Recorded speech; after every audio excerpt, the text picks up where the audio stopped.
Hi guys, welcome back to my channel Angel Commerce Hub. I am S. Edaya with you. Today we are going to discuss three very important accounting principles.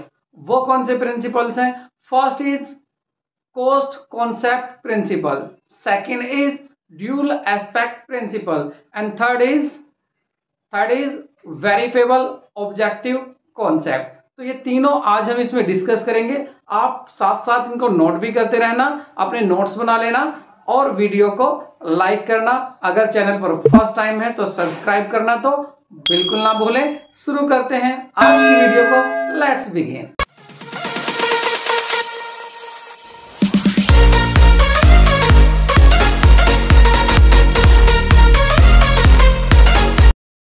So guys, I thank you, आपने हमारी video को like किया।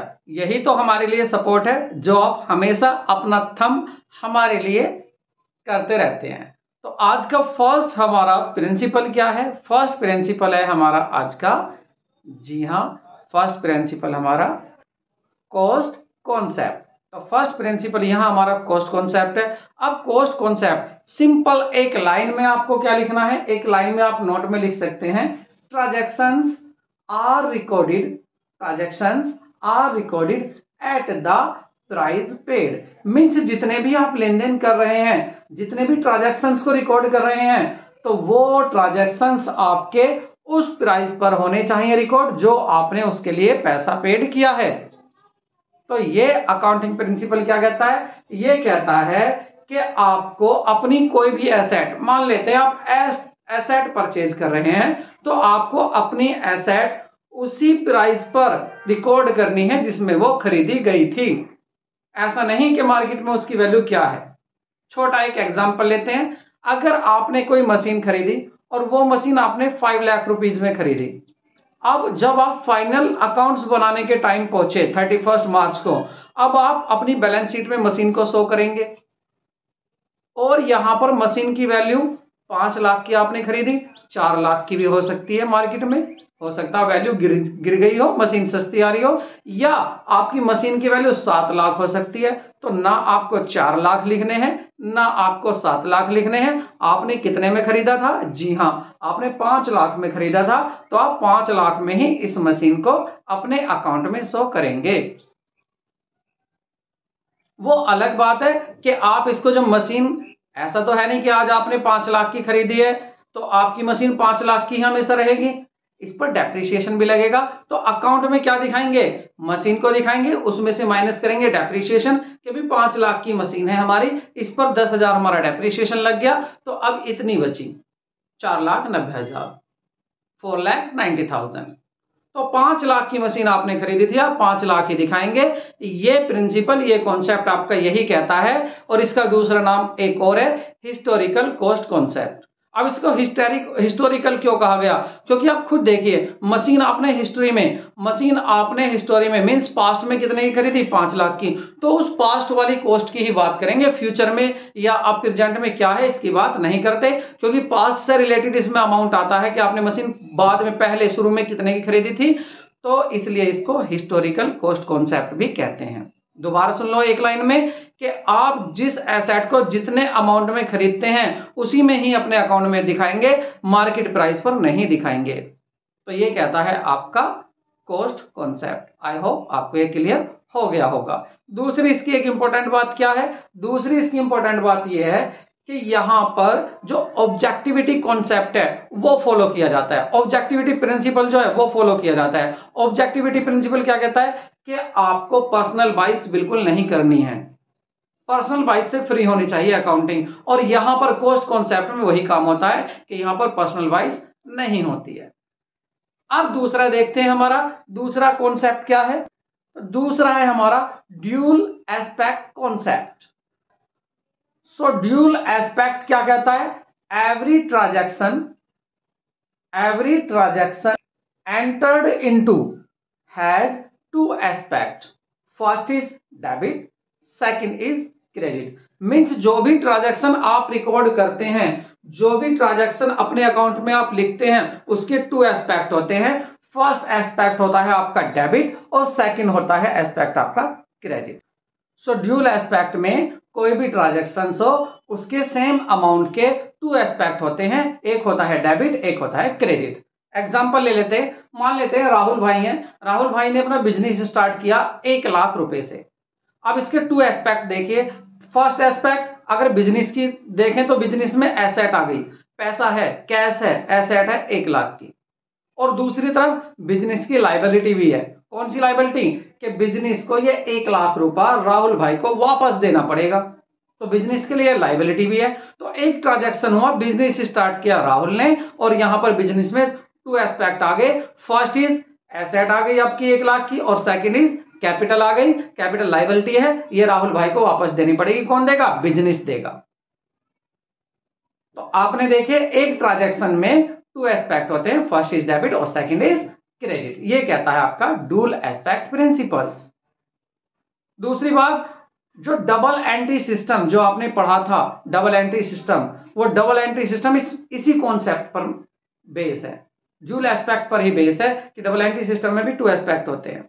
तो इस पर base क्या है हमारा, इसी कॉन्सेप्ट पर बेस डबल एंट्री सिस्टम। और यहां पर एक बात और है, देखिए यहां पर हमेशा कैपिटल आपकी 1,00,000 है, तो यहां पर क्या है, एसेट भी 1,00,000 आ गई आपकी। तो cash is equal to capital, दोनों ही 1,00,000 है, तो एक साइड होगी आपकी एसेट, एक होगी लायबिलिटी। तो ये इक्वेशन बिजनेस में हमेशा होती है, कैपिटल और आपकी एसेट। कैपिटल की जगह क्या हो सकती है? लायबिलिटी हो सकती है। अब लायबिलिटी होगी तो लायबिलिटी तो यहां दो तरह की हो सकती है, एक ओनर्स की हो सकती है, ओनर्स इक्विटी, और एक क्लेम ऑफ आउटसाइडर्स, और is equal to assets. Means outsider जिनसे आपने बाहर से उधार माल खरीदा है उनको पैसा देना पड़ेगा, वो आउटसाइडर लायबिलिटी हो गई। और इंटरनल लायबिलिटी कौन सी होगी? कैपिटल। ये बाहर वालों को पैसा नहीं देना, राहुल को ही दे रहा है जो बिजनेसमैन है, जो ओनर है। तो ओनर की कैपिटल प्लस आउटसाइड लायबिलिटी दोनों ऐड होकर किसके बराबर आ रही हैं? हमारी एसेट के। तो asset is equal to liability plus capital, always ये इक्वेशन होती है। इस इक्वेशन को याद रखना, इसी को बोलते हैं अकाउंटिंग इक्वेशन। अब यहां पर ये तो समझ में आ गया होगा, सिंपल था, एक लाइन थी कि ड्यूल एस्पेक्ट क्या कहता है कि हर ट्रांजैक्शन के दो एस्पेक्ट होते हैं, सेम अमाउंट के होते हैं। और पहला वाला क्या था जो मैंने बताया था, पहले वाला कॉस्ट कॉन्सेप्ट, कि जिस अमाउंट में भी आप अपनी एसेट को परचेज करते हैं उसी अमाउंट को आप रिकॉर्ड करेंगे, मार्केट में क्या चल रहा है उसको रिकॉर्ड नहीं करेंगे। Third is verifiable objective concept या वेरीफेबल प्रिंसिपल, ऑब्जेक्टिव प्रिंसिपल। अब ये क्या है, इसको सुनिए। तो वेरीफेबल ऑब्जेक्टिव कॉन्सेप्ट कहता है transaction is recorded on the basis of evidence. Means जो आप ट्रांजैक्शन को रिकॉर्ड कर रहे हो वो एविडेंस के ऊपर ही रिकॉर्ड होना चाहिए। मतलब जो भी आप रिकॉर्ड कर रहे हैं उसका आपके पास एविडेंस हो। अगर आप दिखा रहे हैं कि हाँ हमने मोहन को कैश पेड किया, तो आपको उसका एविडेंस होना चाहिए। आपके अब एविडेंस क्या हो सकता है? सिंपल, अगर आप अपने स्कूल जाते हैं, स्कूल में फीस डिपॉजिट करते हैं, तो उसके बदले में अकाउंटेंट क्या देता है? एक आपको रिसीप्ट देता है, फीस स्लिप देता है। वो स्लिप जो होती है वो स्लिप होती है आपकी एविडेंस ऑफ ट्रांजैक्शन। अगर आप किसी से गुड्स परचेज करके लाते हैं दुकानदार से, वो आपको बिल बनाकर देता है, ये बिल होता है आपका एविडेंस ऑफ ट्रांजैक्शन। इनको हम सोर्सेज ऑफ डॉक्यूमेंट चैप्टर चलेगा उसमें डिटेल से पढ़ेंगे। तो ये एविडेंस जो है इन्हीं के बेसिस पर आपका क्या होना चाहिए? अकाउंटिंग होनी चाहिए। मींस आपके ट्रांजैक्शन रिकॉर्डेड होने चाहिए। यही आपका ये जो है आपका ये कॉन्सेप्ट यही कहता है। ये कॉन्सेप्ट कहता है verifiable objectivity concept hold that accounting should be free from personal bias. Personal bias से फ्री होनी चाहिए। Measurements that are based on the verifiable evidence are regarded as the objectives. It means all accounting transactions should be evidenced and supported by business documents. These supporting documents are cash memo, invoice, sales bills, etc. and they provide the basis of accounting and audit. तो accounting करने के लिए, audit करने के लिए, audit क्या है? Simple checking करना, अकाउंट्स जो आपने बताए हैं उसको जांच करना, वो आपकी ऑडिट कहलाती है। तो ऑडिटिंग करने के लिए ये आपके बेस बनेंगे। जब ऑडिटिंग होगी, जब गवर्नमेंट के वहां से आपकी कंपनी के अकाउंट चेक होने आएंगे, तो वो देखेंगे क्या ट्रांजैक्शन रियल में हुए हैं। लाओ जी कैश मेमो दिखाओ, लाओ जी इनवॉइस बिल दिखाओ, इनसे पता चलेगा कि हाँ आपका ट्रांजैक्शन हुआ है। तो आई होप आपको ये अच्छे से समझ में आ गए होंगे। एक क्विक रिवीजन कर लेते हैं। देखिए फर्स्ट क्या था हमारा, फर्स्ट कॉन्सेप्ट क्या था, कॉस्ट कॉन्सेप्ट। मींस जिस कॉस्ट में आप अपनी एसेट को खरीद रहे हैं उसी में आपको दिखाना है, मार्केट में उसकी वैल्यू क्या है उसमें नहीं दिखाना है अपने अकाउंट्स में। दूसरा क्या था हमारा, दूसरा था हमारा ड्यूल एस्पेक्ट कॉन्सेप्ट कि एवरी ट्रांजैक्शन के 2 एस्पेक्ट होते हैं, first is debit and second is credit. और थर्ड क्या था, थर्ड था हमारा ऑब्जेक्टिविटी प्रिंसिपल्स। ये क्या कहता है, ये कहता है कि आपके अकाउंट्स पर्सनल बाइस से फ्री होने चाहिए, मींस पक्षपात नहीं होना चाहिए अकाउंट्स में। आपको अकाउंटिंग जो करनी है वो एविडेंस के बेसिस पर करनी है। जिस ट्रांजैक्शन को आप रिकॉर्ड कर रहे हैं उसका आपके पास प्रूफ एविडेंस भी होना चाहिए। तो आई होप आपको वीडियो अच्छी लगी होगी यार, प्लीज लाइक तो कीजिए, यही आपका हमारे लिए सपोर्ट होता है। मिलते हैं नए वीडियो में, तब तक के लिए टेक केयर, बाय बाय।